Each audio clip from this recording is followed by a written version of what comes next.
Mwenyezi Mungu Subhanahu wa Ta'ala ameweka saumu ya Jumatatu na Alhamisi. Ikifika siku hiyo usidharau ukasema hii sunna bwana. Inawezekana radhi ya Allah Subhanahu wa Ta'ala ikawa katika saumu ya siku hiyo. Usidharau. Ukajikuta maisha yako na mwenendo wako wote umebadilika. Ukawa min atqan nas fil ardh. Ukawa wewe ni katika wacha Mungu wakubwa katika ardhi. Mwenyezi Mungu amekuongoa kwa ibada yako hii uliyoifanya katika siku hii ya leo. Sawa? Kwa hiyo wewe linda ibada za Mwenyezi Mungu Subhanahu wa Ta'ala katika kila eneo. Kila aina ya ibada. Hii ibada ifanye.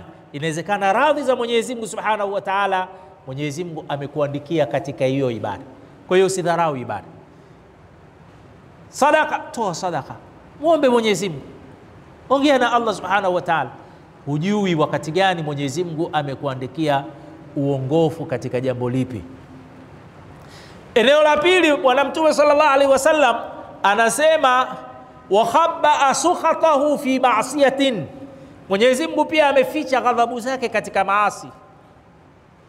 Fala tahqiranna min al-ma'asi shay'a. Hivyo usidharau maasi ya aina yoyote. Usione kumsengenya mtu. Inawezekana Mwenyezi Mungu katika hili unalolifanya ikawa ni ghadhabu yake Mwenyezi Mungu, akakuondosha maisha yako unasengenya. Sawa? Usidharau. Hujui wakati gani Mwenyezi Mungu atakuhukumu kwa dhambi unayoitenda. Iwe kubwa iwe ndogo.